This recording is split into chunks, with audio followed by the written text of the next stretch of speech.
Je veux seulement dire que tu es Dieu, Seigneur Jésus-Christ de Nazareth.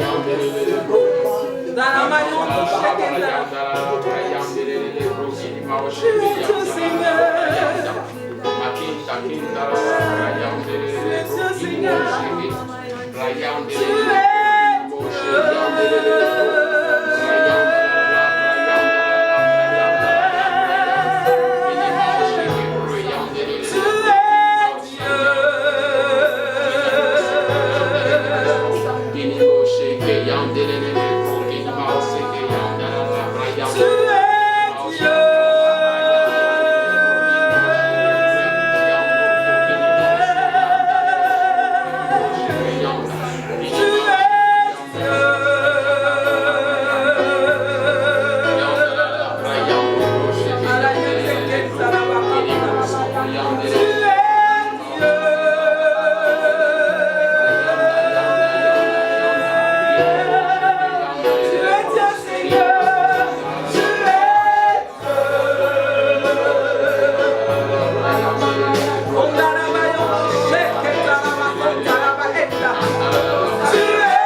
Père, nous te bénissons pour ces instants, nous te recommandons ces instants. Nous te prions, Père, dans le nom de Jésus, que ta grâce et ta faveur nous assistent. Dans tout ce que nous dirons, dans tout ce que nous ferons, viens nous inspirer tes pensées et tes voix, afin que ta gloire paraisse au travers de nos vies, au travers de nos lèvres, que ta gloire te soit rendue. Viens par ton esprit nous édifier, viens par ton esprit nous construire, viens par ton esprit aller à un autre niveau avec toi. Merci pour ta sainte présence, merci pour ton orientation. Nous donnons ce que je vais prier. Amen. On peut s'asseoir s'il vous plaît.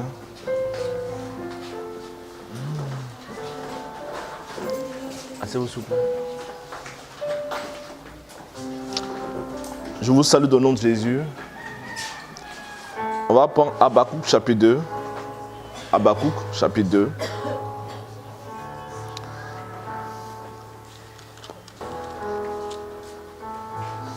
Je lis la parole du Seigneur au verset 1. J'étais à mon poste et je me tenais sur la tour. Je veillais pour voir ce que l'Éternel me dirait et ce que je répliquerais après ma plainte. L'Éternel m'adressa la parole et dit, écris la prophétie, grave-la sur des tables, afin qu'on la lise couramment, car c'est une prophétie dont le temps est déjà fixé. Elle marche vers son terme et elle ne mentira pas. Si elle tarde, attends-la, car elle s'accomplira certainement. On va prendre 1 Corinthiens chapitre 3. 1 Corinthiens chapitre 3.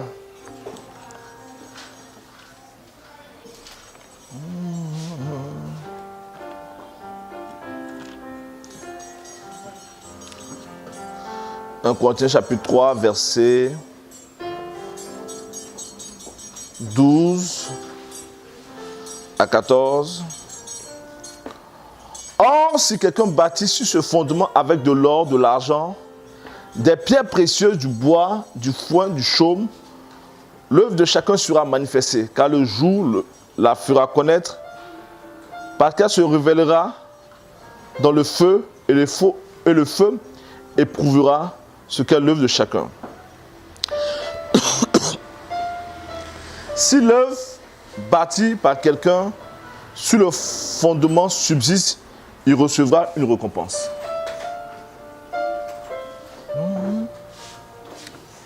Force et louange à l'agneau immolé. À l'agneau immolé. Tous les anges nous sa sainteté.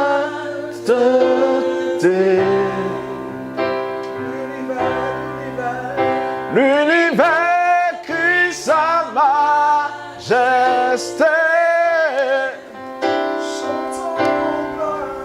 Chantons gloire et puissance, force et louange à l'agneau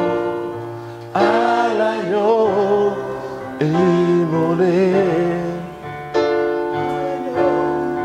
À l'agneau immolé. Les ténèbres ont reculé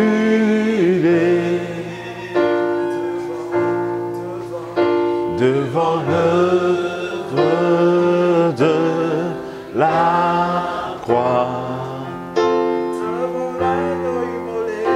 devant l'agneau immolé.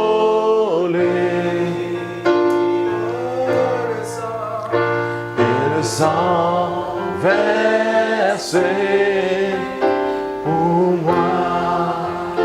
La maladie a reculé. La maladie a reculé.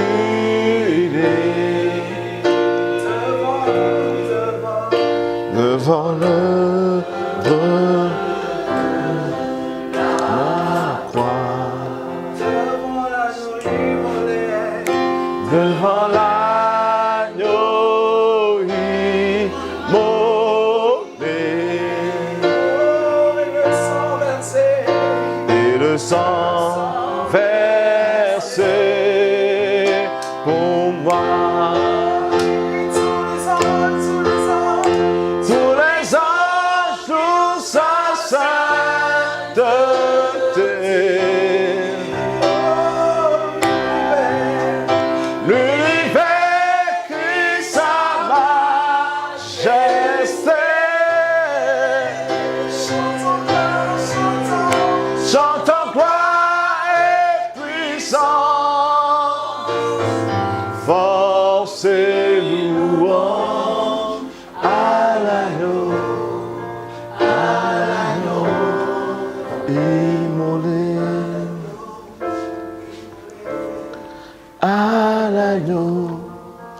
à l'agneau immolé.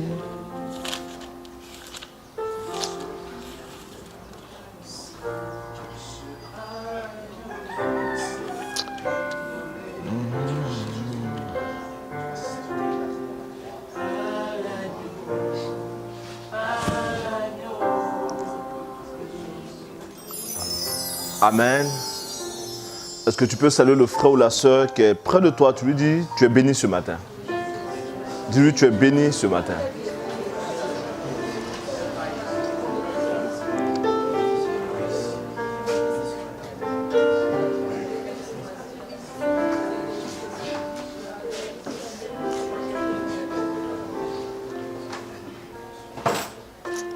Notre thème de base sera Habakkuk. Habakkuk est considéré comme un prophète mineur. On parle de prophète majeur par rapport aux écrits, on parle de Jérémie comme prophète majeur, on parle d'Isaïe comme prophète majeur, on parle d'Ézéchiel comme prophète majeur. Mais quand on parle d'Habakkuk, de Michée, de Agé, on les considère comme étant des prophètes mineurs, certainement sur la base de leur écrit. Il dit, j'étais à mon poste. Parce que je crois que si quelqu'un veut entendre Dieu, lui parler, lui exprimer des choses par rapport à une orientation divine, si cette personne n'est pas à son poste, elle n'entendra pas Dieu, elle ne verra pas Dieu. La Bible dit, à la résurrection du Seigneur, il lui dit, allez dans tel endroit et attendez le Consolateur. S'il s'est retrouvé dans un autre endroit que l'endroit que le Seigneur leur avait indiqué, même s'il faisait 100 jours de jeûne, il ne recevrait pas ce que Dieu voudrait qu'il reçoive. Pour dire quoi? Pour dire que Dieu bénit dans un endroit, Dieu bénit dans un lieu. Donc si nous voulons entendre Dieu, nous voulons voir Dieu, il sera important ou intéressant d'être dans l'endroit ou dans le lieu que Dieu voudrait. Par rapport à ce qu'il voudrait faire ou accomplir au travers de nos vies, ou bien par rapport à l'orientation qu'il voudrait nous donner. Donc que chacun soit à son poste. Être à son poste, c'est aussi être dans l'activité que Dieu te veut. L'activité dans la vie socio-professionnelle, l'activité dans l'église. Notre éducation en Côte d'Ivoire nous a poussé certainement à aller faire des grandes écoles. Alors que nous ne savions pas que dans, par exemple, la mécanique, dans la menuiserie, il y avait de l'argent dedans. Si nous savions certainement que nous aurions fait le choix d'être mécanicien. Donc, je rêve peut-être d'être mécanicien. Cependant, je n'ai ni la carrure, ni l'intelligence pour cela. Donc, si je m'attelle à faire cette chose alors que je n'ai pas l'intelligence pour ça, ça ne marchera pas. Donc, sois à ton poste dans la vie socio-professionnelle, sois aussi à ton poste dans l'église. Pourquoi? Parce que si tu es appelé, par exemple, à chanter et que tu n'es pas à ton poste, certainement que Dieu voudrait te visiter ce jour-là parce que tu es à ton poste. Et comme tu ne l'es pas, Dieu ne te parlera pas, Dieu n'interviendra pas et Dieu n'agira pas. Donc dis à un frère près de toi, sois à ton poste.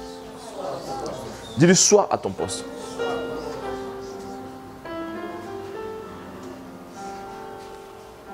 Parce qu'il est important que nous prions, nous invoquions Dieu.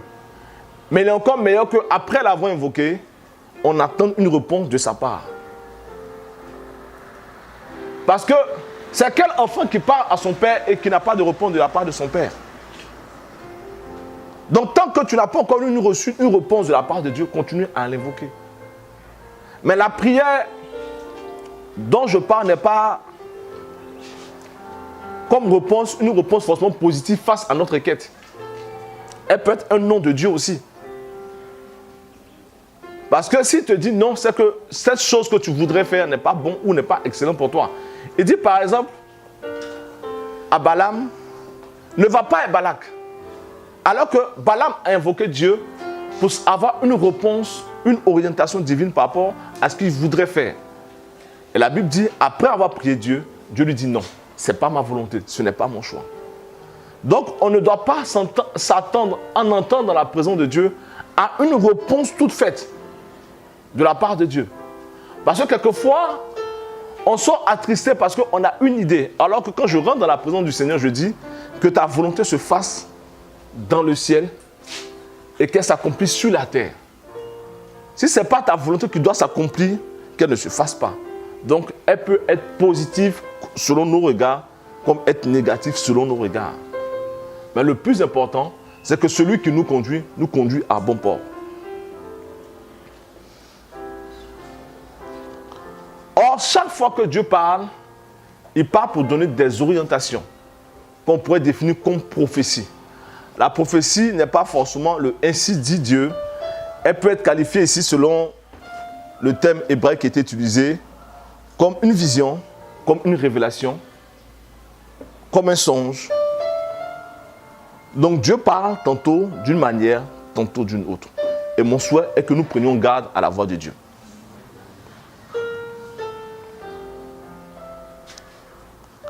Et chaque prophétie s'accomplit également en son temps. Je dis encore, en son temps.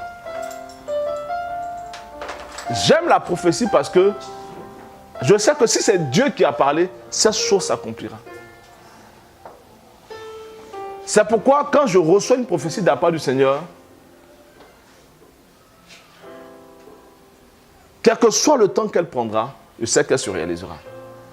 C'est pourquoi quand Dieu me parle, je fais attention aux détails de ce que Dieu me dit quand il me parle.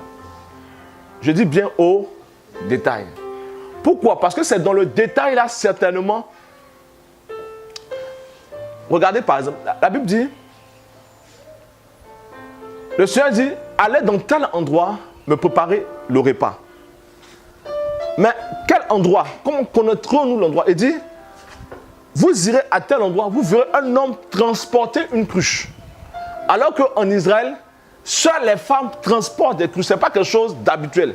Donc c'est un signe. C'est sur la base de ce signe qu'ils ont suivi.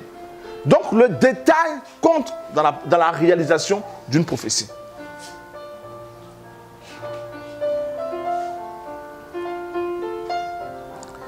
Il dit à Saül, quand tu iras, quand tu verras tel et tel détail, sache que c'est Dieu qui a parlé. Donc le détail compte. Donc quand je reçois une pensée de Dieu, je travaille sur le détail. Parce que le détail peut me faire comprendre qu'en ce moment-là, Dieu est prêt à agir.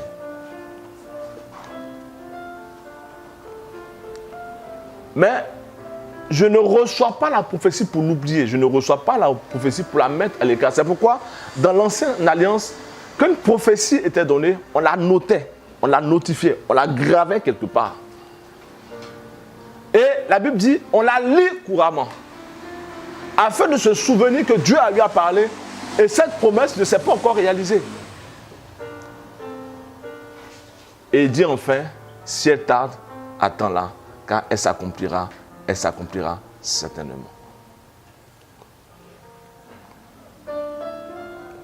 Comprenons que, en tant que chrétien, en tant qu'enfant de Dieu, si nous n'avons aucune orientation venant de la part de Dieu, nous sommes errants. C'est pourquoi la Bible dit en Proverbe, le peuple qui est sans révélation est un peuple qui est sans frein. C'est-à-dire qu'il n'a aucune limite, il n'a aucune boussole, il n'a aucune orientation. Il fait les choses comme il sent, il fait les choses comme il pense. Or, si j'ai une orientation de la part du Seigneur, je saurai agir comme Dieu veut, mais comme Dieu me conduit. Donc, sans révélation, nous irons, nous sommes sans but.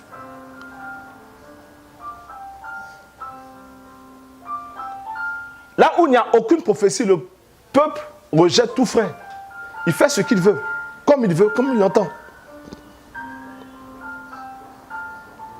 La révélation prophétique est importante tant pour l'Église dans sa généralité que pour les individus que nous sommes en tant que chrétiens. Parce que quelquefois, j'entends des frères dire on n'a pas besoin de prophétie. La prophétie c'est la parole de Dieu. C'est l'unique prophétie sur laquelle il faut s'appuyer, c'est vrai. Mais le Dieu que je prie parle.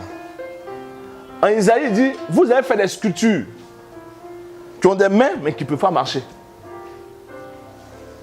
Qui ont des bouches que vous avez créées mais qui ne peuvent pas parler. Et quand le feu rentre dans la maison, vous êtes obligé de transporter votre Dieu de peur que le feu le brûle. Mais s'il est tellement fort, pourquoi il ne sort pas de ce feu-là?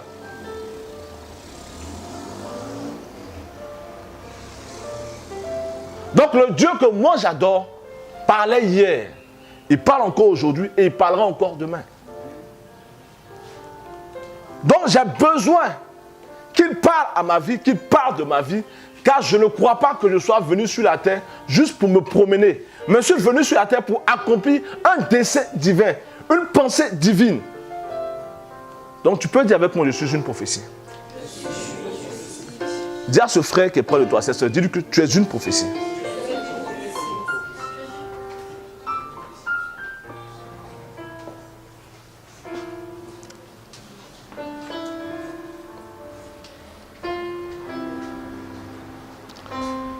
Donc, s'il n'y a aucune prophétie, nous sommes démoralisés. S'il n'y a aucune prophétie, nous perdons. Je ne dis pas de courir ça et là après des prophètes. Non, non, non. Je ne crois pas également que Dieu parle aussi tout le temps. Je crois que Dieu dit quelque chose par rapport à notre avenir, par rapport à ce qu'il voudrait faire. Et pour moi, je pense que même si un prophète, quelle que soit la dimension du ministère qu'il aura, doit venir confirmer ce que Dieu m'a déjà dit. Premièrement. C'est pourquoi le chiffre 2 est très important. Le chiffre 2 est le chiffre du témoignage. On me donne une prophétie, il faudrait que soit Dieu me dit ça avant, qu'on me donne la prophétie, soit Dieu me dit ça après, mais d'une manière personnelle.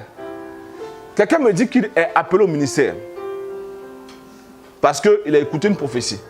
Je dis, il n'y a pas de problème.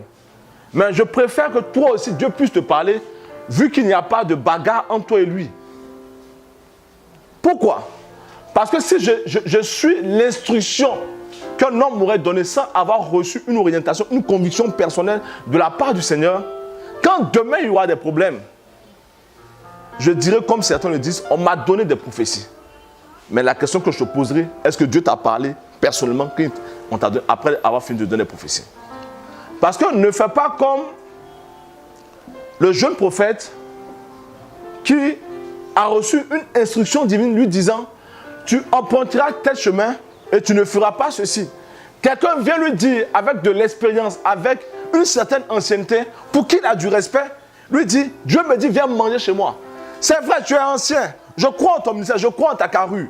Cependant, la même chose que Dieu t'a dit, tant qu'il ne me l'a pas dit à moi, je ne marche pas dedans. Parce que c'est de ma vie qu'il s'agit. Or, la vie, ce n'est pas comme un habit. L'habit, je le salis.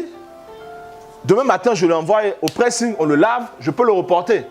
Mais dès que je fais une fausse route, une mauvaise orientation, je peux attraper la mort dedans. Donc, il est intéressant. Je dis bien, il est intéressant que quand Dieu aurait parlé, quand bien même par un prophète, que Dieu puisse te confirmer cette pensée-là. Et si tu la confirmes, tu pourras agir en fonction d'elle et dire que c'est Dieu effectivement qui m'a parlé. Donc voici pourquoi je fais ça. Parce que s'il n'y a pas d'appui sur lequel tu peux prier, quand les choses tarderont, tu auras certainement tendance à vouloir te détourner de cette voie de Dieu. Or, si tu es convaincu que cette voix que tu as entendue est celle qui vient de Dieu, en ce moment, tu pourras marcher facilement avec elle. Je ne parle pas des révélations où, par exemple, j'ai tellement observé la sœur Karel que je vais faire un rêve et dans le rêve que je me vois sur une pirogue avec Karel. Non. Où il y a un frère qui va avoir une sœur, puis il y a une sœur, j'ai eu un songe et dans le songe, j'ai vu 2 bananes collées.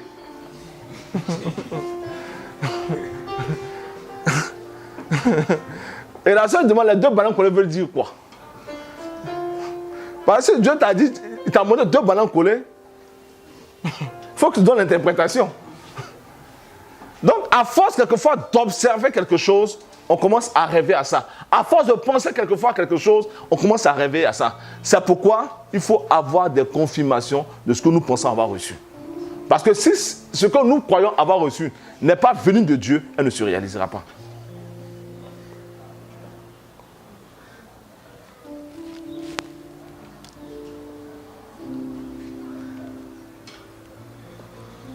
Or, quand une prophétie est donnée, elle parle forcément de l'avenir.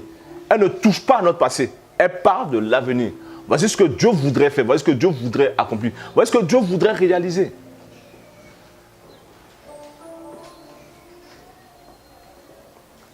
Qui est-ce qui a un passé parmi nous? Qui est-ce qui a un passé parmi nous? Frère, tu as un passé?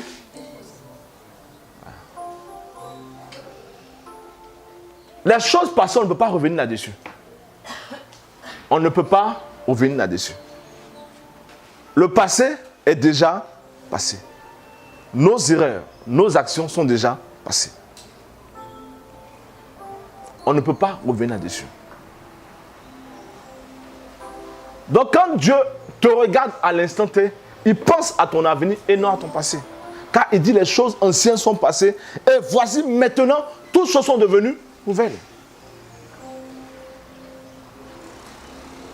Donc Dieu ne parle pas sur ta vie par rapport à ton passé. Il parle sur ta vie par rapport à ce qu'il voudrait accomplir avec toi. Parce que tu ne veux pas transformer, changer ton passé, mais tu peux transformer et changer ton avenir. Tu peux ne pas régler les torts que tu as pu faire hier, mais tu peux régler les actions pour demain. La Bible dit, toute la famille de Saül est décédée.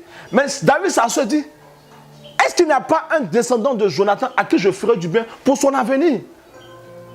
Par le passé, Saül est mort, Jonathan est mort. Même pour l'avenir, Dieu a une histoire à faire avec quelqu'un. Donc ce matin, je voudrais parler de écrire ton futur. Écris ton futur.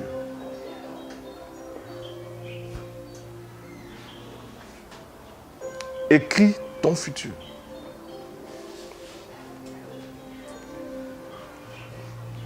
C'est bon de recevoir une prophétie. C'est bon. Mais il faut qu'elle s'accomplisse. C'est bon de recevoir une prophétie. Mais il faut que tu sois dans l'endroit où la prophétie doit s'accomplir. C'est bon de recevoir une prophétie. Mais il faut que les personnes qui participent à la réalisation de cette prophétie soient là. Je connais un prophète de l'Éternel qui, quand il recevait des révélations pour une guérison divine, il voyait des scènes. Dans la vision qu'il a vue, il a vu par exemple telle personne assise là, assise là, assise là. Et quand il a prié pour le malade s'est levé, quelle soit la maladie. Et on lui dit, il y a telle personne qui est malade.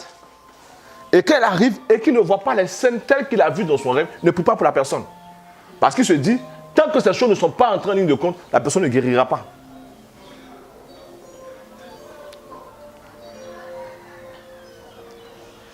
Donc quand je fais allusion au fait d'écrire son futur, ce n'est pas que nous décidons à la place du Seigneur. Non, non, non. On ne décide pas à la place du Seigneur. Hein. Je prends un exemple simple. J'aime bien la musique, j'aime bien jouer au clavier, j'aime bien ça. Mais je ne sais pas le faire. Et je m'assois puis je me dis, et si j'étais un jour chantre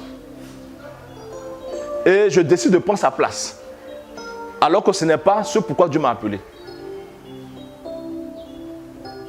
Donc, écrire la prophétie, ce n'est pas décider à la place de Dieu. Non, non, non. Je veux régler ça d'abord. Mais je veux croire que même quand Dieu parlerait sur ma vie,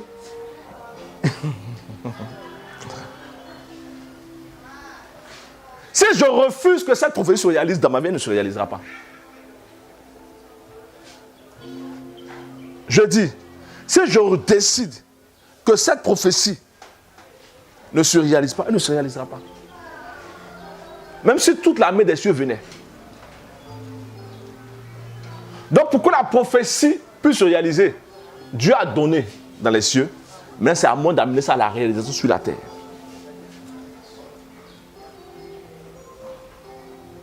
Parce que quelquefois j'entends des frères dire que j'ai reçu des signes de la part du Seigneur, que ça c'est sa volonté. Mais pourquoi ne s'est pas accompli? Soit ne dépend pas de Dieu, soit dépend de celui qui a reçu la promesse de Dieu. Soit dépend de toi, soit dépend de moi. Parce qu'il y a plusieurs facteurs qui rentrent en ligne de compte pour qu'une prophétie se réalise. Il y a le facteur temps. Le facteur temps, ne dépend pas de moi, car c'est lui qui a déterminé. Il dit, c'est moi qui détermine que les choses soient comme ça, en leur temps.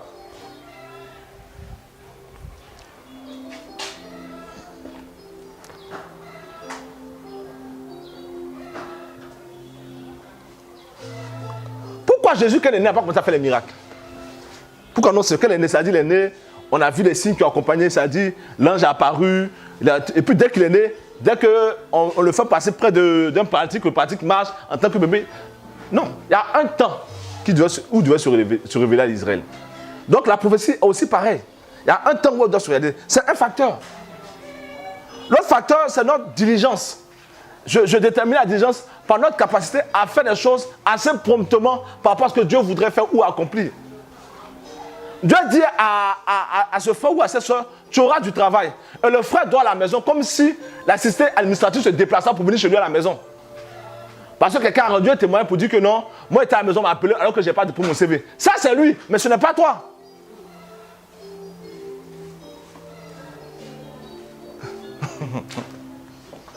On va avancer.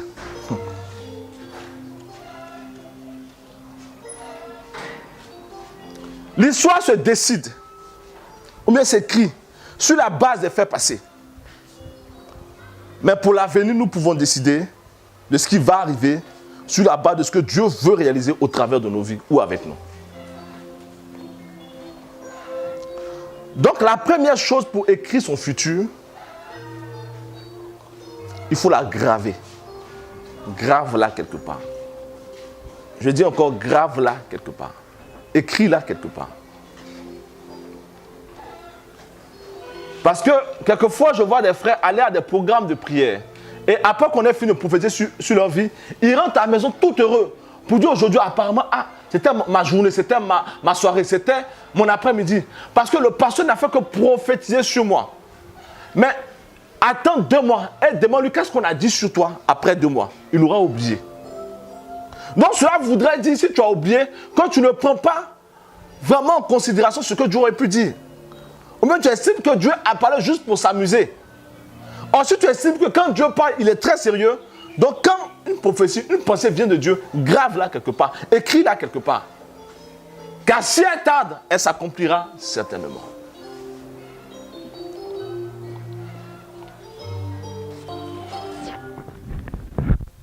Or, quand nous la gravons également, c'est dans le but de ne pas se détourner de cette prophétie. Je lis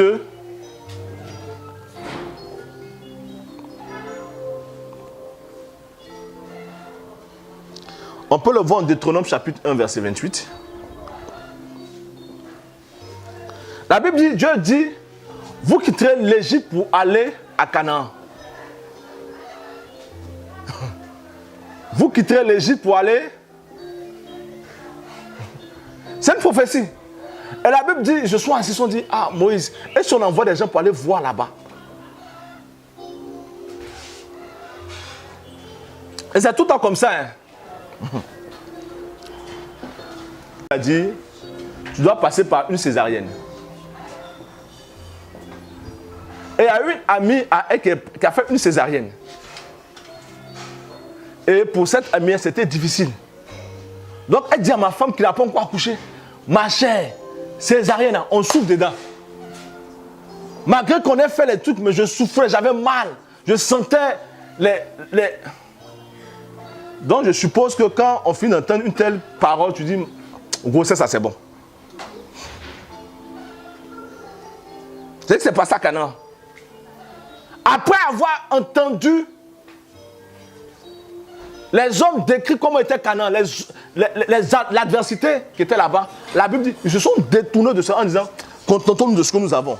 Parce que ce que Dieu a dit, c'est vrai qu'il a dit, mais l'environnement est tellement hostile que ce n'est pas possible que ça se fasse. Donc quand je l'écris, c'est pour ne pas me détourner de ce rêve-là. Premièrement.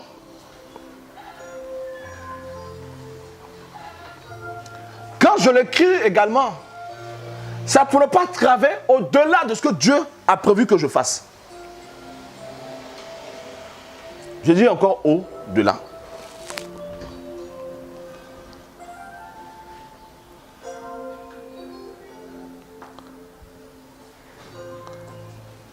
comprenez quelque chose.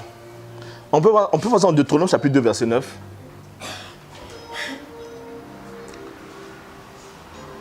Quand Dieu crée une terre, quand Dieu crée un peuple, il y a des habilités qu'il lui donne, qui lui sont propres. La Bible dit que quand Israël partait sur la route, sur Canaan, ils ont vu un peuple. Et certainement parce qu'ils avaient la grâce de Dieu sur leur vie, ils se sont dit, ils vont s'attaquer à ces personnes-là. Et Dieu leur dit, ce territoire ne vous appartient pas, ça appartient à ce peuple-là. Donc quelquefois, par envie de vouloir être comme l'autre, on veut aller dans l'endroit où ce frère est, où cette soeur est, alors que ce n'est pas pour nous. Dieu lui a donné la capacité, l'habilité pour pouvoir tenir en cet endroit-là. Donc, n'allons pas au-delà de ce que Dieu nous aurait dit.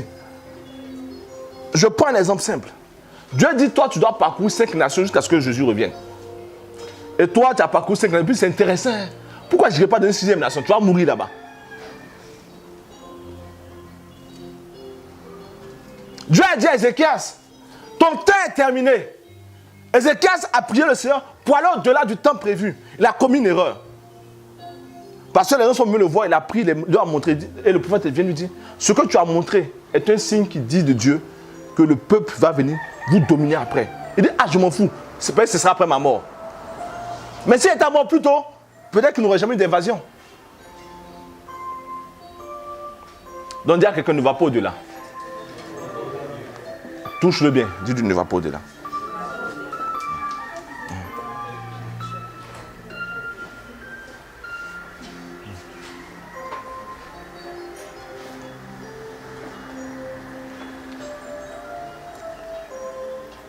Mais aussi, il ne faut pas aussi travailler en deçà de ta prophétie. Je dis, ah,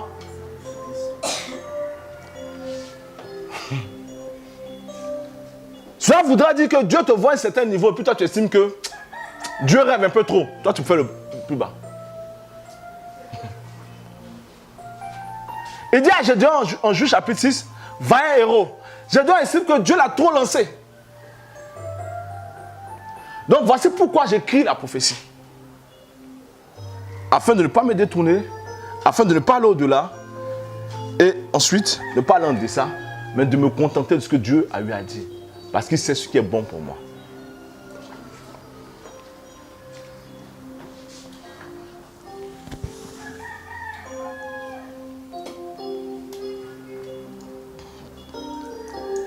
Je ne suis pas architecte. Et j'aurais certainement voulu être architecte. Mais je suis sûr et certain qu'avant de pouvoir construire une maison, l'architecte s'est assis et il a rêvé ça dans son esprit avant de le mettre sur papier. Donc je vais exhorter quelqu'un ce matin qui veut écrire son futur. Prends le rêve que Dieu t'a montré où personne n'était là et puis écris-le. Amen. Ça veut dire prends la chose dans le spirituel et fais-le venir sur la terre. Ce n'est pas quelqu'un qui le fera à ta place. Prends ton rêve.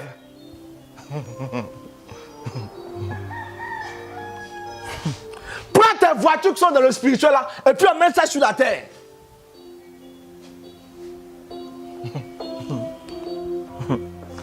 Prends ton miracle dans le spirituel et envoie ça sur la terre.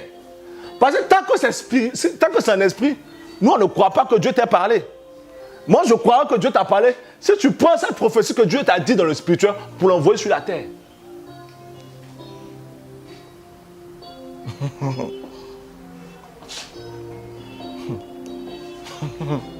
Je vous ai dit, j'ai fait un rêve où vous, mes frères, vous étiez agenouillés devant moi.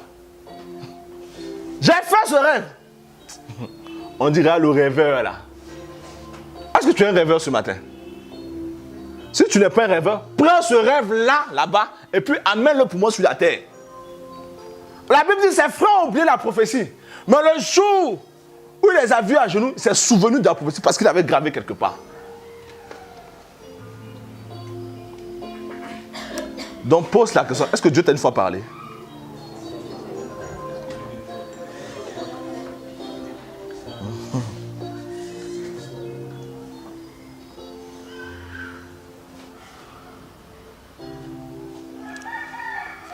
Quand je dis par exemple que tu as une prophétie, Parce que tu es né pour faire quelque chose là, pour Dieu. Regardez dans les évangiles, on dit du Seigneur, il a fait cela parce que cela était écrit. Cela était écrit. Voici pourquoi il a fait ça. Il vient à Samarie, il ne reste pas parce que dans ce qui a été écrit, dans la prophétie qui le concerne, il ne doit pas rester à Samarie. Il rentre dans une vie, dans la prophétie, il doit faire 2 heures dans cet endroit-là, pas plus que ça.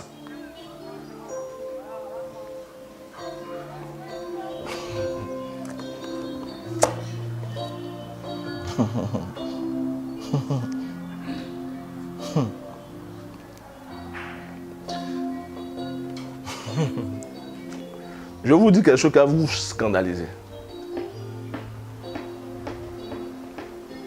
Qui connaît le fou de Guédara? Qui en a entendu parler? La Bible dit qu'il avait une légion de démons en lui. Une légion, on détermine ça par pratiquement 6000. C'est ça, hein? Je peux me tromper, 6000. Un gars, un seul démon, regarde le problème qu'il a. Et lui, c'est 6000. Donc les 6000 pouvaient le tuer. Mais dans son subconscient, qu'il avait un moment donné, un moment de petite réflexion, il dit, Seigneur, il faut que je ne meure pas, parce que je suis une prophétie. La Bible dit, les démons le prennent, on le jette dans le feu, on le jette dans les cimetières, on veut même le tuer. Mais quand son subconscient apparaît un peu, il dit, non, Seigneur, fais que je vis parce que je suis une prophétie. Il avait été écrit que c'est par son canal que Gadara devait entendre Dieu, pas par Jésus, mais par le fou de Gadara.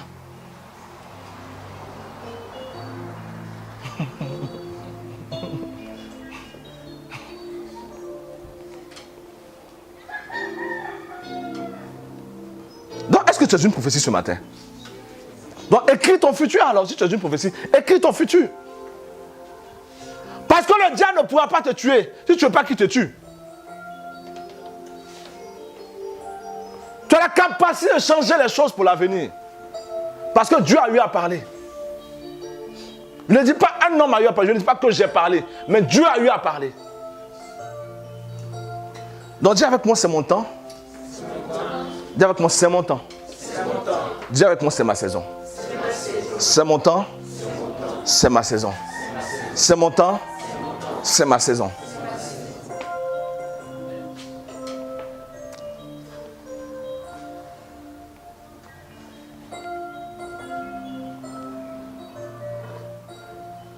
Donc agis comme la prophétie voudrait.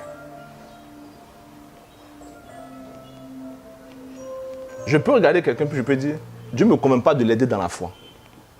Pas parce qu'il a plus d'argent ou il a moins d'argent, mais je ne sens pas. Et quand je décide de me forcer à l'aider, ça se casse. Il y a des personnes que j'ai voulu aider hier. Mais Dieu ne voulait pas. C'est un autre de mes fils qui les a aidés. Parce que c'était le plan de Dieu que ce soit lui qui les aide, pas moi. Et sa voix sonne plus fort que moi, ma voix dans leurs oreilles.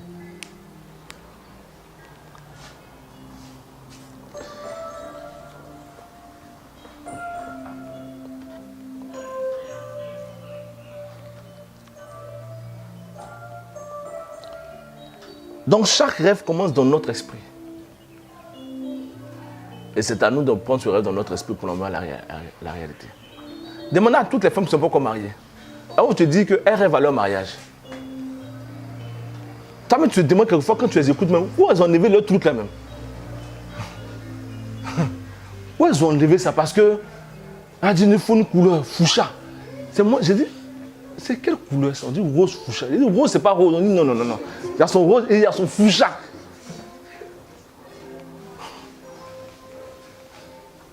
L'autre s'est dit non, pour mon mari, il faut qu'on fasse tel balai. Alors que tu vas marcher comme ça, mais c'est même pas qu'elle rêve comme ça dans sa tête. Hein. Mais le jour il y a mariage, tu vas voir son rêve. Tout ce à quoi elle a pensé depuis longtemps, elle va commencer à étaler ça pour vous.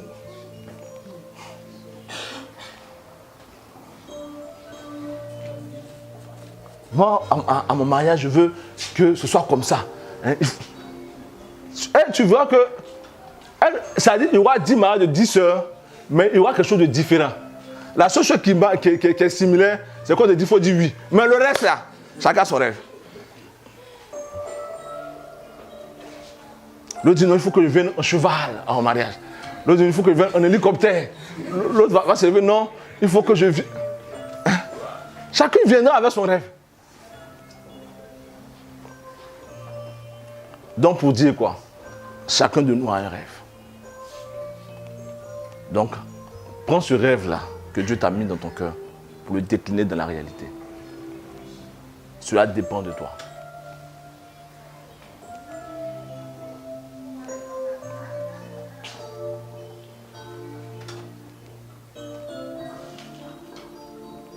Donc la question que je poserai ce matin, quelle est la base du rêve que tu as? Quelle est la base du rêve que tu as? Ces derniers temps, on nous a appris qu'il y a toutes sortes de matériel pour construire une maison.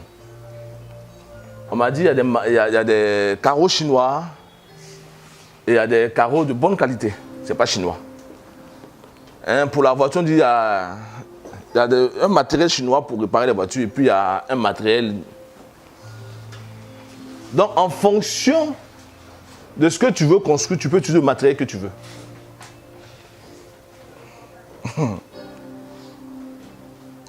Parce que le plus important, ce n'est pas de construire le bâtiment, hein, mais quel matériel tu as utilisé pour construire le bâtiment.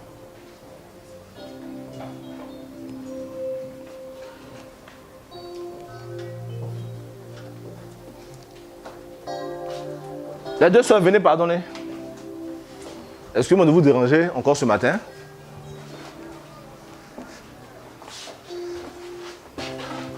Arrêtez-vous là. Vous êtes nos mannequins à l'église ici. Donc vous qui voyez les vidéos, sachez que ce sont nos mannequins à l'église ici. Le frère Marie, tu peux venir s'il te plaît? Mettez-vous au milieu s'il vous plaît.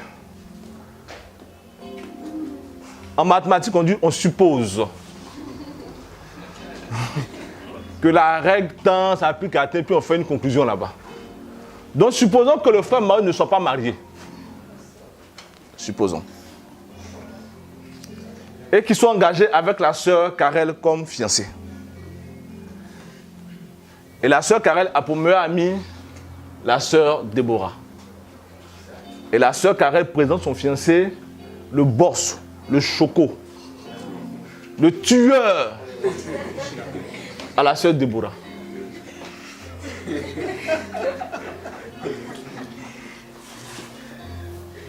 C'est une histoire vraie que je vous raconte. Mais je la prends pour simuler cette histoire. Et la sœur Déborah se rend plus chez le frère que sa fiancée même. Et un matin, le frère décide de pouvoir mettre un terme à la relation qu'il a avec la sœur Karel. Donc la sœur Karel, vous pouvez vous asseoir, vous n'êtes plus fiancée maintenant. On vient de casser votre cou. Donc, les deux sont ensemble maintenant. Toute l'église les connaît. Et dans ça, ils décident de se marier. Et ils se marient en grande pompe. Lui, c'est le tueur. C'est le dangereux. Comme on dit, il n'y a pas long pour lui.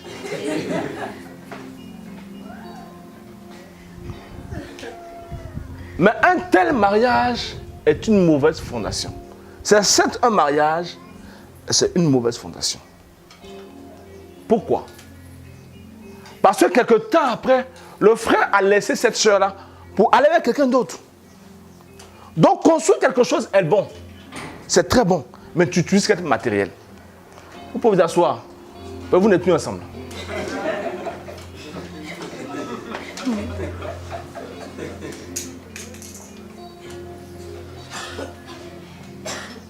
Donc tu veux bâtir quelque chose, mais tu construis avec quelle fondation? Je vois des frères et des sœurs qui le font en voulant se comparer aux autres. Construire quelque chose en voulant faire une chose similaire aux autres.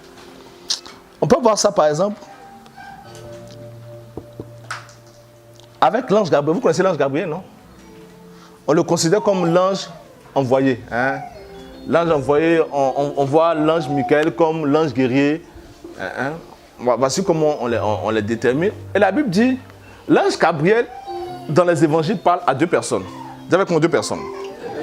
Dis avec moi 2 personnes. Il leur dit la même chose. La Bible dit, il apparaît à Zacharie et lui dit, Dieu dit que ta femme aura un enfant. Et quelque temps après, il va vers Marie pour lui dire, tu seras enceinte. Maintenant, supposons, je dis supposons sur l'instant, que l'ange Gabriel c'était un prophète. On appelle le prophète Gabriel.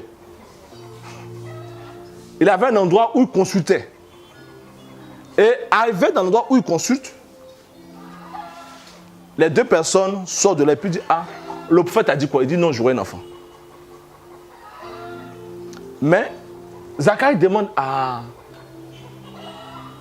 Marie, mais qu'est-ce que... Donne-moi les détails de la prophétie. Il dit, non, l'ombre du Saint-Esprit me couvrira de son ombre et ensuite je serai enceinte. Il dit, ah bon? Mais s'il a dit que moi aussi ma femme sera enceinte, certainement aussi que l'ombre du Saint-Esprit va la couvrir là-bas aussi. Pourquoi elle soit enceinte? Il n'a qu'à faire 100 ans. Élisabeth ne sera jamais enceinte.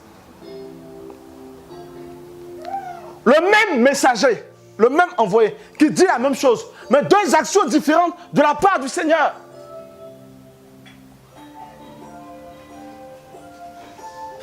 L'autre, le Saint-Esprit lui a couvert son nom. L'autre, il faut que son mari aille vers elle. Donc vous pouvez naître dans la même maison, dans la même famille, être même des jumeaux ou des jumelles, avoir même les mêmes prophéties, mais chercher la démarcation que Dieu veut. Parce que si tu cherches à copier sur l'autre parce que tu estimes que c'est la même prophétie, tu échoueras. Parce qu'il est venu rendre témoignage pour dire que non, pour que je puisse voir, il a fait 40 jours de jeûne. Et toi, tu dis, comme il a fait 40 jours de jeûne, je vais le faire aussi 40 jours. Tu vas mourir là-bas.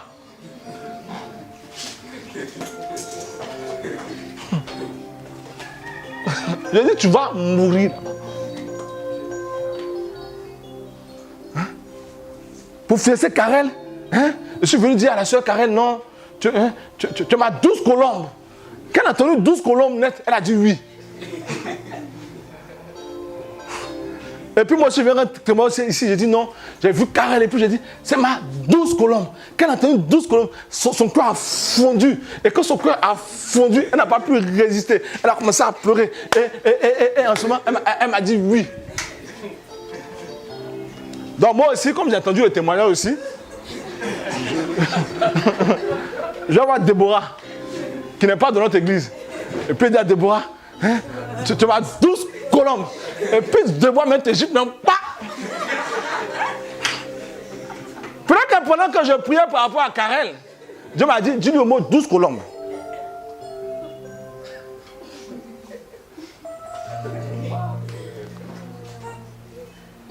Donc on pourra construire des choses. Mais il faut que les choses que nous construisons puissent durer. Parce que toute construction que nous ferons, qu'elle soit dans la foi chrétienne ou pas, il y aura forcément des intempéries. C'est pourquoi 1 Corinthiens nous dit que tout ce qui a été construit avec de l'or, c'est quelque chose de bon, du diamant, des pierres précieuses, passera forcément par le feu. Et quand ça va passer par le feu, on saura si le matériel que tu as utilisé est bon ou n'est pas bon. C'est pourquoi je conseille aux gens de ne pas forcer. Si c'est de Dieu, ça viendra de soi-même. Mais si ce n'est pas de Dieu, il ne faut pas forcer. Hein?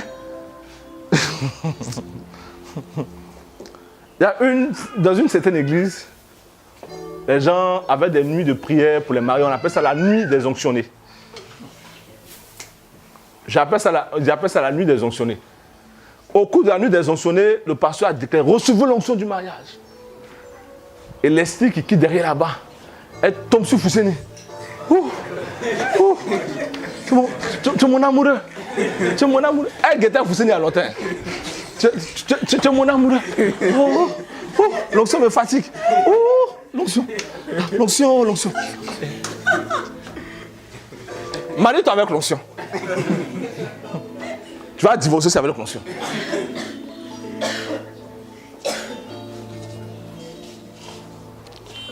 tout ce que nous construisons passera par le feu. Et si ce n'est pas de Dieu, ça va tomber. Tout ce que nous construisons. Ici, peut-être qu'on ne fait pas attention aux constructions. Mais à l'extérieur, chez les Occidentaux, ils font attention. Parce qu'ils savent qu'il y aura des intempéries.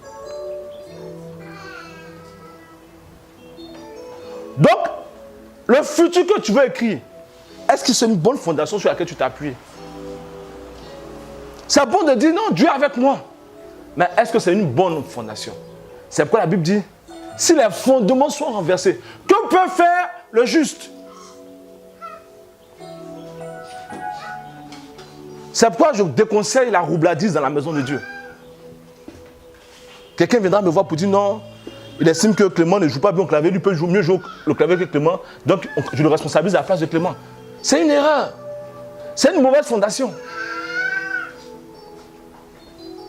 Le pour ça, je pense que ce gars-là, ça ne lui convient pas. J'ai les qualifications pour ça. On te met là-bas, tu échoueras. Parce que ce n'est pas pour toi.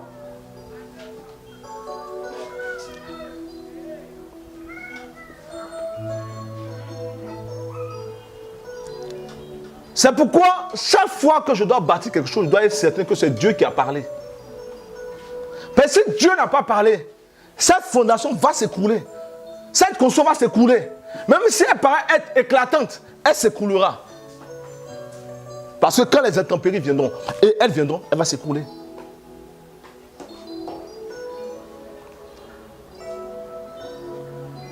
Je connaissais, j'ai pris pour un jour pour un gars qui est dans le domaine du showbiz. Il s'appelle, je ne vais pas dire son nom ici. Mais il m'a dit, pasteur, pour chaque maquis que nous construisons, on fait du fétiche. D'autres enterrent des animaux vivants, des bœufs, des moutons vivants dans le maquis. Il me dit, pasteur, après 6 mois, le maquis tombe. Donc tu vas le voir, après chaque 6 mois, si c'est un bar climatisé, un maquis, on change de nom. Parce que la fondation n'est pas bonne. Je préfère aller lentement, mais sûrement, vers quelque chose de certain, que d'aller rapidement, de prendre l'ascenseur, d'arriver en haut puis de retomber.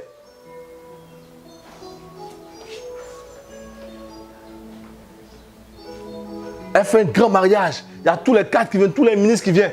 Et puis 2 mois après, elle divorce. C'est une mauvaise fondation.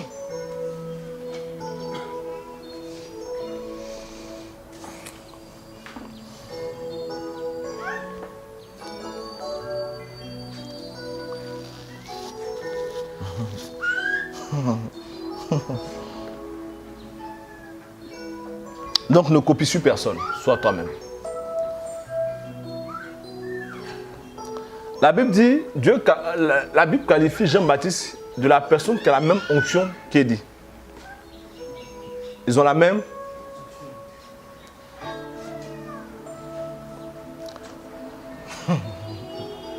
Je dis, ils ont la même. Mais la Bible dit, quand Jean-Baptiste, Élie finit d'insulter Akab, il fait de lui parler mal. On ne fait pas ça. Quand on vient arrêter Élie, il dit que le feu descend du ciel et vous consume. Mais Jean-Baptiste a la même onction. On vient l'arrêter, on le prend, on l'amène en prison, on coupe sa tête là-bas. Il n'y a pas feu.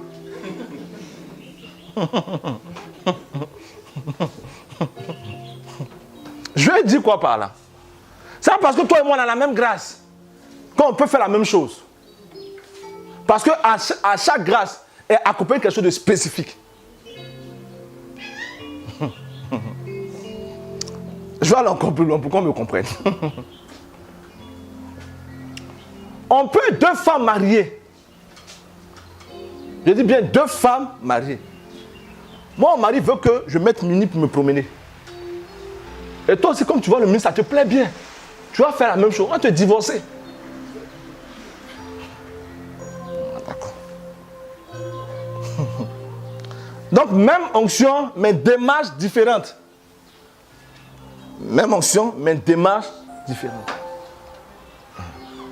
Non, mais si tu dis non, comme j'ai l'onction comme Élie, le feu ne descendra pas.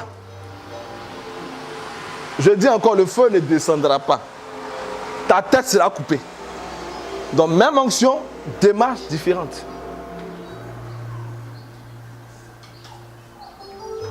C'est un mauvais matériel.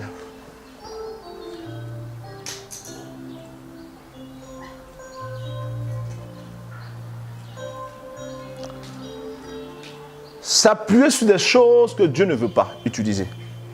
S'appuyer sur des choses que Dieu ne veut pas utiliser. On pourra voir ça en 2 Chroniques chapitre 16, versets 16 à 10.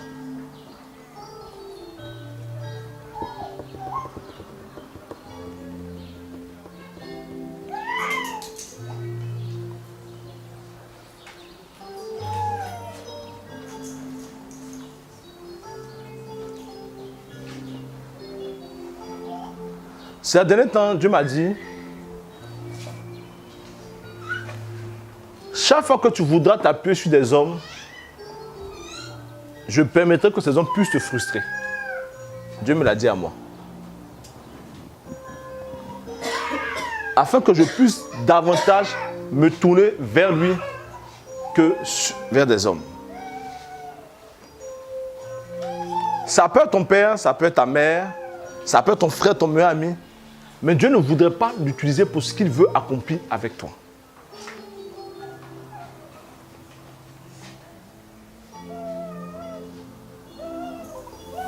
Parce qu'en le faisant, tu poses une mauvaise fondation. Il pourra t'aider. Je dis bien, il pourra même t'aider. Mais c'est une mauvaise fondation parce que ce n'est pas le canal que Dieu voudrait utiliser. La Bible dit, Dieu se révèle à Moïse, dit à Moïse, cette fois-ci, tu ne frapperas pas le rocher, mais tu parleras au rocher. La Bible dit, Moïse a frappé au lieu de parler. Parce qu'il l'a fait. En utilisant le mauvais matériel, Dieu l'a disqualifié.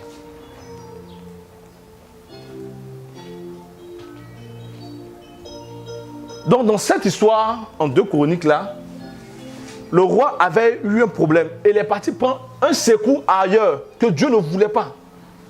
C'est comme ça qu'il a perdu son trône.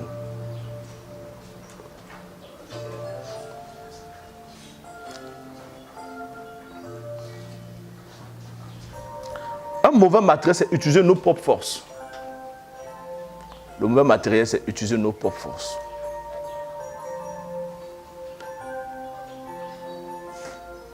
Notre propre intelligence, notre propre sagesse, pour pouvoir parvenir au niveau que nous voulons. Alors que Dieu ne veut pas utiliser ces choses-là. Celui qui utilise sa propre sagesse, sa propre intelligence, sa propre force, il se rendra compte qu'à un moment donné, sa force, sa sagesse et son intelligence ont leurs limites. Elles auront leurs limites. Et quand elles auront leurs limites, tu vas te rendre compte que tout ce que tu as eu, pour lequel tu as eu à te battre pour pouvoir réaliser, ça va s'écrouler.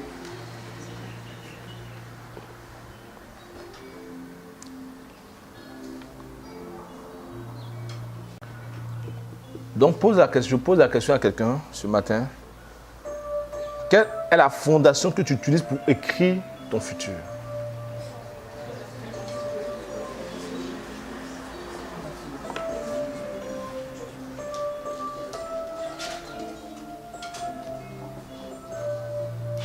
Je disais à quelqu'un cette semaine que j'évite de mentir. Parce que quand tu montes à table tous les jours, on t'attrape. Ça prendra du temps, on va t'attraper. Ça prendra du temps. Et quand on va t'attraper, c'est trop grave. Il y a une fois qui vient me voir qui me dit que non, il est dans une école de renom, à Abidjan ici. Et moi, je l'ai cru parce que c'est mon frère en Christ. La Bible dit, l'amour ne soupçonne pas le mal. Hein? Donc vous qui soupçonnez le mal quand les frères parlent là, vous péchez. La Bible dit, l'amour ne soupçonne pas le mal. Si le gars te dit qu'il habite au paradis, tu le crois. Tant que tu n'es pas encore arrivé au paradis, tu le crois. Mais le jour où tu vas vouloir aller chez lui, là tu vas voir qu'il n'habite pas au paradis. Et ce frère me faisait croire qu'il était dans cette école-là. Pendant des années. Hein. Chaque fois, moi je partais prêcher dans l'école, et quand j'arrive, je dis non, je vais à peine de partir. On vient me chercher. Et à chaque fois, il me mentait, mais moi je le croyais. Et un jour, il y a un de mes neveux qui l'a surpris dans une école à Yopougon. Il dit, mais ton petit, là, j'ai vu dans telle école. Il dit, mais non, je lui dis, ne va pas dans telle école.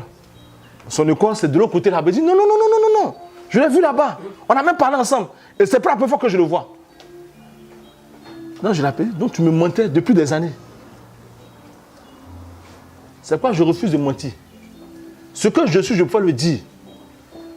Que de vouloir donner une image que je ne suis pas. Et on va dire ce que je suis pour qu'on puisse m'aider à rectifier le titre dans mon attitude.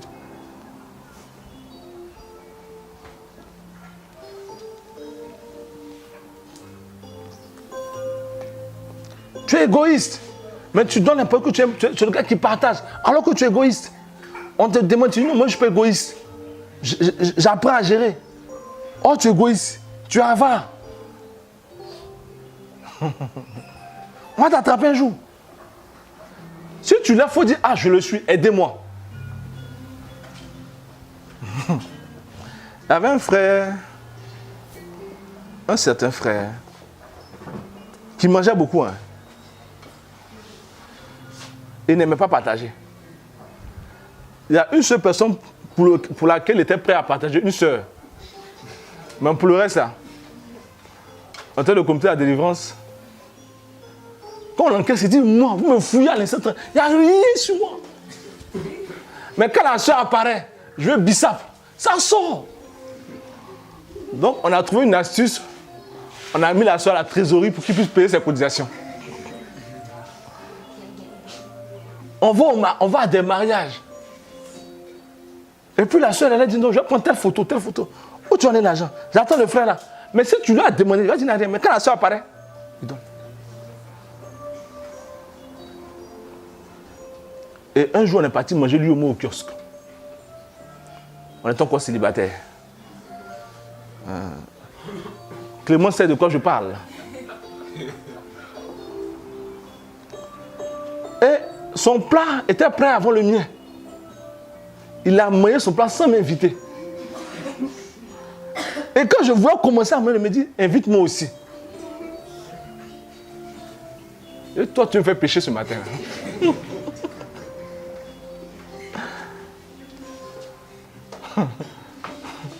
Parce qu'il ne reconnaît pas qu'il est égoïste.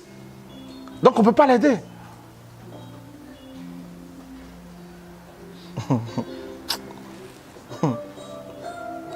Parce que quand on reconnaît qui tu es, t'aider est plus facile.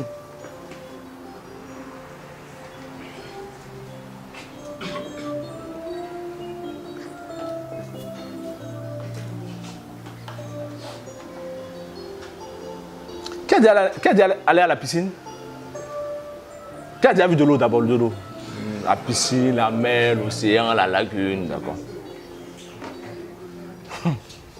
Je vois quelquefois des personnes qui disent non. Moi, je sais nager comme un poisson. Quand on me jette, non. Je suis arrivé devant là-bas. Donc un jour, on a pris M. Junon, on l'a mené à la piscine. Le grand nageur de son état. Et à la piscine, il y a le petit bassin et il y a le grand bassin. Dans le petit bassin, quand tu es là-bas, tes pieds touchent. Mais dans le grand bassin, ton pied ne touche pas. Donc, quand on est dans le petit bassin, il faut en train de faire les brasses, les crocs, le poisson. Je me suis hasardé d'aller dans le grand bassin.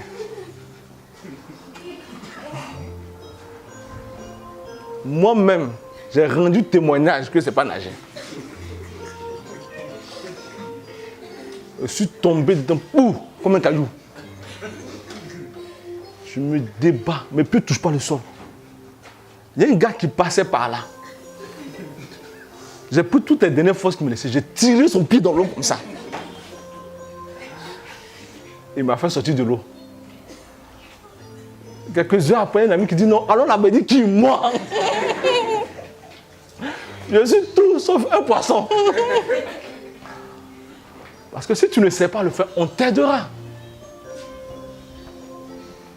On t'aidera. Mais si tu grandis avec une telle fondation, tu détruiras pour l'avenir. On t'attrapera et cela te détruira.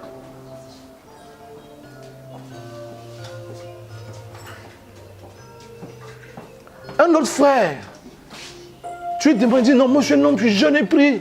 Quand tu le vois même en train de marcher, tu sens la spiritualité autour de lui. Quand il te parle, dit non, le Seigneur n'aime pas ça. Non, ça, c'est pas une discussion spirituelle, c'est une discussion charnelle.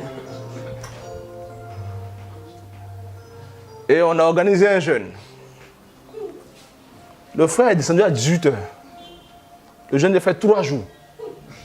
À 18h. Et il s'est caché pour aller manger. Pas une fois, à plusieurs reprises. Donc, qui tu es, montre-le maintenant pour que ton futur soit mieux écrit.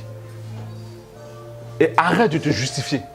Arrête de donner des explications alors que toi, tu sais que la remarque qu'on te fait est vraie. Un jour, il y a un frère qui écrit une histoire, une histoire vraie. Le frère dit, faites-moi les reproches que vous voulez pour que je puisse changer. Écrivez-la sur un papier. Hein? Je vais changer. Et il y a un autre qui est à côté, dit, pourquoi moi je vais écrire? Tu es orgueilleux. Hein? Tu es égoïste, tu es méchant. Il dit, c'est bon, les reproches, ça finit.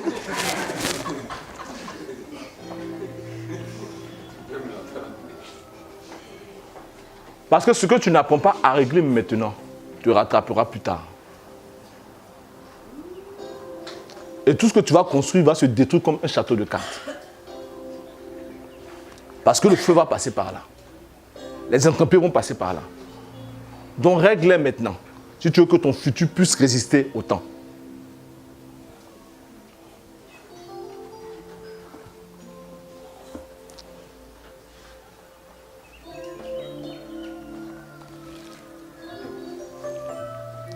Maintenant, comment écrire son futur?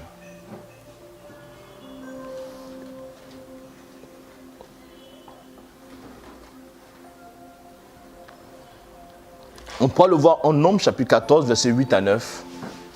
En faisant entièrement confiance à celui qui a fait la promesse. Je dis en faisant entièrement confiance à celui qui a fait la promesse.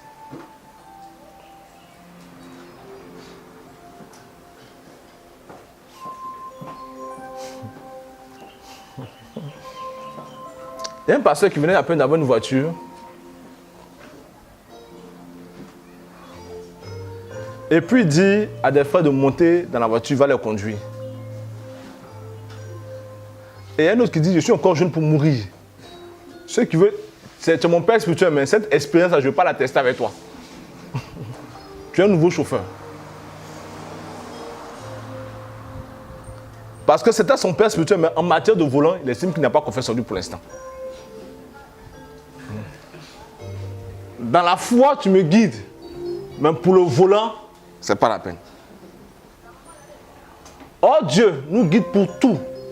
Il faudra avoir confiance en lui pour tout. Et dans tout. Les chaînes télénovelas. Parce qu'il y a un frère qui regarde télénovelas parmi nous ici. Je l'ai attrapé en semaine là. Je pense que c'était les sœurs qui regardaient télénovelas, mais j'ai attrapé un frère qui a accro à ça. Mais je dirai son nom plus tard. Donc demande au frère, est-ce que c'est toi?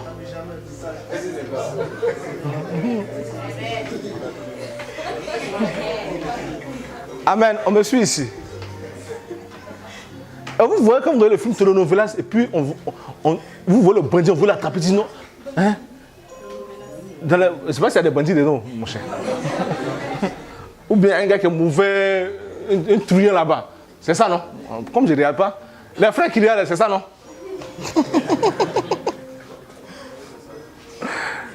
Et on se dit non, c'est le bon moment, il faut l'attraper. Venez maintenant. Et on n'arrive pas à l'attraper. La confiance que nous avons au Seigneur doit nous emmener à nous dire, il nous conduit vers le coin, vers l'endroit de vert pâturage. Quel que soit le temps que cela prendra, quelles que soient les circonstances, car il dit, un chien vivant vaut mieux qu'un lion mort. Parce que le lion, quelle que soit sa royauté, quand il meurt, il n'y a plus d'espérance. Mais le chien, s'il est encore vivant, il y a encore de l'espoir pour demain. Donc j'ai confiance en celui qui me fait la promesse. Et je crois que parce que j'ai gravé sur des tables ce qu'il m'a dit, cette chose se réalisera. Mais en son temps. Donc la question que je poserai à quelqu'un ce matin, est-ce que tu as confiance en ton Dieu? Parce que quelqu'un me dira oui facilement. Mais est-ce que dans ton attitude, on peut voir que tu as confiance en Dieu? Est-ce que tu ne te détournes pas facilement quand il y a des difficultés? Est-ce que tu n'écoutes pas la voix des hommes par rapport à la voix de Dieu?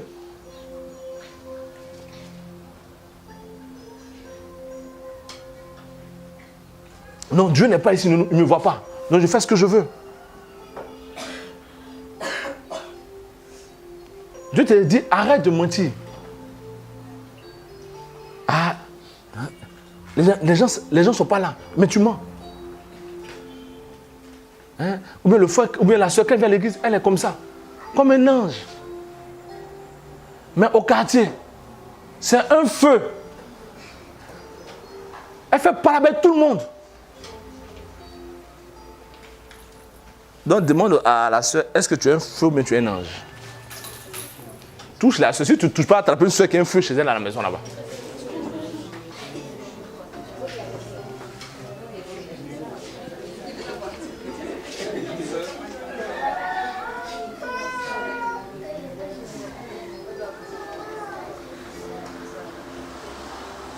Aie confiance en ton Dieu.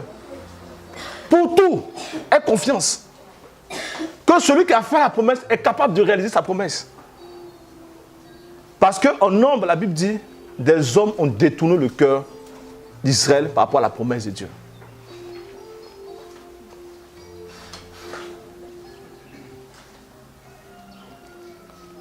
Tu écriras ton histoire, ton futur, en ayant l'assurance que Dieu est avec toi. Parce que si Dieu n'est pas avec toi, ton futur, tu ne pourras pas l'écrire. La Bible dit, chaque fois que Dieu se révèle à quelqu'un, il dit, je suis avec toi, je suis avec toi. Je suis avec toi. Moïse dit, si tu ne marches pas à nos côtés, on ne bouge pas. Parce que je sais qu'à un moment donné, mes forces seront limitées. Mes capacités ne pourront pas faire ça. Or, si tu es là, tu iras au-delà de mes limites. Ce que je sais incapable de faire, tu le feras à ma place. S'il y a un malheur qui dort matin, tu me protégeras, tu me garderas. Parce que tu es avec moi. Ce n'est pas être avec nous comme par exemple, quelqu'un dit non, quand on vient prier, je sens de la chair de poule. C'est pas ça. Non, je ne parle de ça. C'est pas non, je sens des frissons. Qu'il a prêché, je senti. C'est pas ça.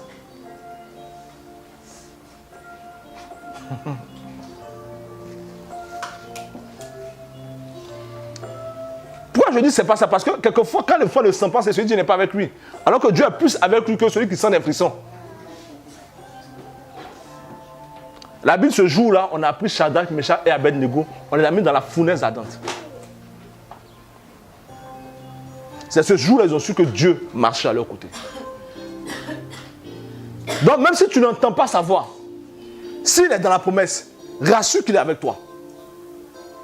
Et parce qu'il sera avec toi, il te protégera, il te gardera. Il permettra que les choses puissent bien se passer. Il disposera même le cœur des hommes en ta faveur parce qu'il est avec toi.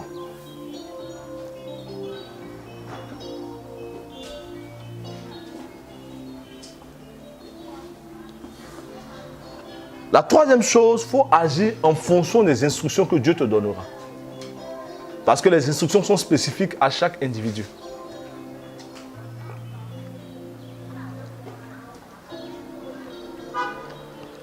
La quatrième chose, sois persévérant. Sois patient. Sois patient. Je disais à une soeur hier, qui a d'aller au champ parmi nous? Qui a déjà vu des boutures de manioc? J'imagine quelqu'un qui a faim. Et puis on dit manioc, ça pousse vite. Donc il prend les boutures des plantes aujourd'hui. Comme ça pousse vite, donc le lendemain matin, il vient pour pouvoir déter en espérant qu'il y ait du manioc là-dessus. Tu n'auras rien. Chaque plante produit à une saison bien déterminée. Le maïs, tu l'auras en 2, 3, 4 semaines. Le manioc en 3 mois. Les verres, on te dira 3 ans. Pour chaque plante, il y a un temps. Donc demande à quelqu'un, toi tu es quelle plante? Demande-lui tu es quelle plante. Mais plante qui pousse vite là, il n'y a pas beaucoup d'argent dedans. Hein. Je dis, il n'y a pas beaucoup d'argent. Ah. C'est quelque chose de naturel. Hein. Vous irez dans une entreprise. Vous irez dans une entreprise. Quelqu'un qui a le BPC, il n'aura pas le même salaire que celui qui a le bac. Et celui qui a le bac n'aura jamais le même salaire que celui qui a un BTS. Et celui qui a un BTS n'aura jamais le salaire de celui qui a un master, à moins que l'entreprise appartienne à ton père.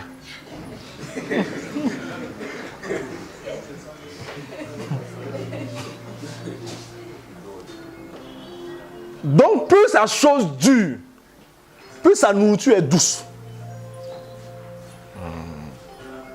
Mais quand quelqu'un tient quelque chose facilement, là, quand toi vas commencer à produire, imagine, toi, moi je plante de l'éveillé, puis quelqu'un plante du maïs. Dès que les plants de maïs commencent à donner, ils commencent à faire le malin sur mon quartier. Mais 6 ans après,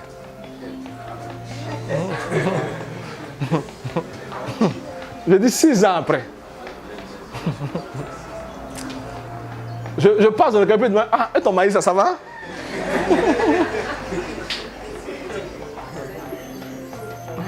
Hein? Ton maïs, ça va? Donc, sois patient et sois persévérant. Donc, tout ce que tu lui dis, sois patient. Il soit persévérant. Et maintenant, dis-lui encore, maintenant, Dieu est fidèle.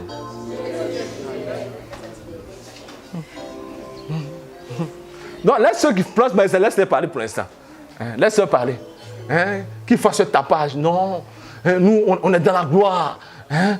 La gloire marche avec nous. Hein? Vous, sont les pauvres, on marche avec vous. Hein? Ça, c'est maïs. Et viens, arrive. Et viens, ça arrive. Oh. Et viens, arrive. On était à la soutenance d'Alexandre cette semaine-là.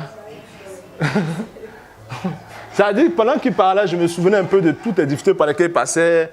Pour acheter sa carte de bus. Et je vois ses parents derrière, et je vois sa mère qui fait un sourire de fierté.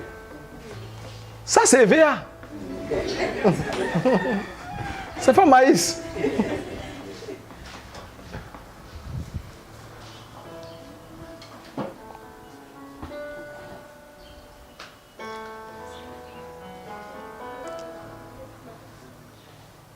N'envie jamais ce que Dieu élève avant toi. N'envie jamais, ne les critique pas. Ne les calomnie pas. Si tu veux que ton futur soit bien écrit, ne les critique pas, ne les calomnie pas. C'est un conseil que je te donne. Ne parle même pas mal d'eux. Même s'ils ont une attitude hautaine, toi, garde-toi de parler mal d'eux. Même s'ils sont irrespectueux, toi, garde-toi. Car il y a un principe biblique.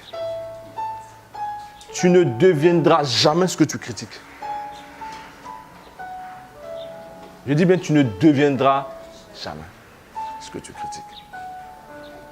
Bien au contraire, honore ces personnes-là. Célèbre ces personnes-là. Afin que Dieu te fasse grâce pour devenir ceux qui sont devenus.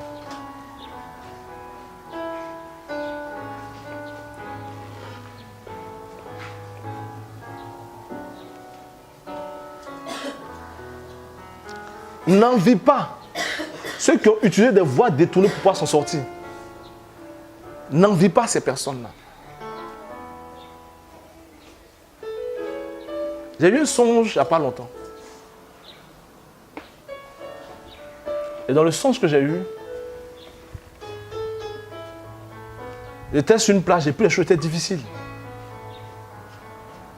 Et un monsieur qui était aussi avec moi sur la plage, mais il a fait du fétiche. Et il y avait un bateau qui est venu le chercher, les bateaux de luxe là. Et j'ai voulu monter avec lui. Et puis quelque chose m'a dit ne monte pas.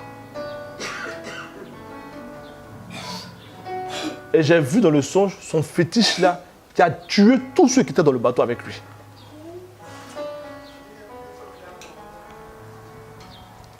Donc je préfère commencer à 5 personnes que de toucher à une voie détournée pour avoir 1000 personnes un jour.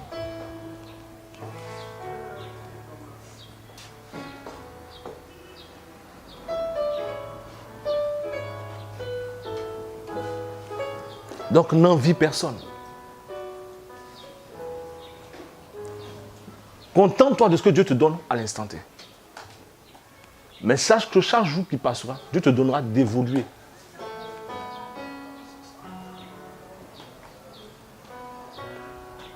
Je termine maintenant par ceci. Le rôle de Dieu, c'est de dire ce qu'il veut faire de toi. Et toi, ta mission, c'est d'amener ce que Dieu a dit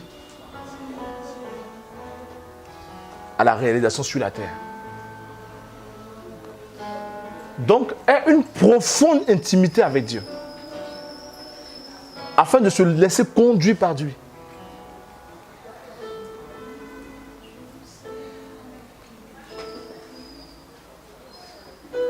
Et je suis sûr et certain que, étant à ton poste, ayant écrit la prophétie qui court vers son thème, elle se réalisera dans pas longtemps. Et toi,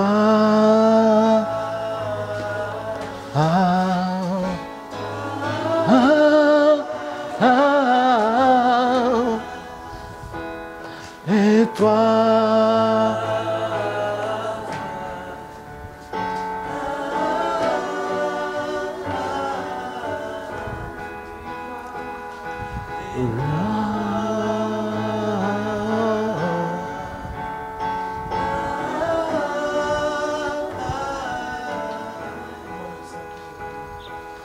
oui, moi je sais en qui j'ai cru, car lui, je l'ai connu, il est toujours avec moi, tout au long du chemin, et toi.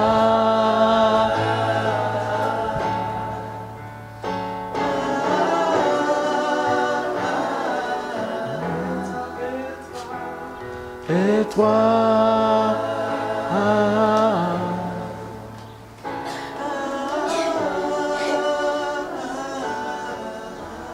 tu vas prier avec moi ce matin.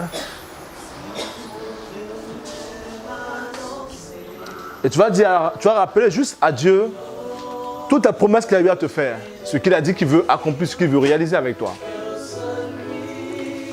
Qui fut cloué. Parle à Dieu.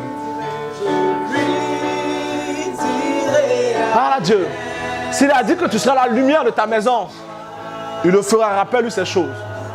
S'il a dit que par ton canal, ta maison deviendra une source de bénédiction, rappelle-lui ces choses.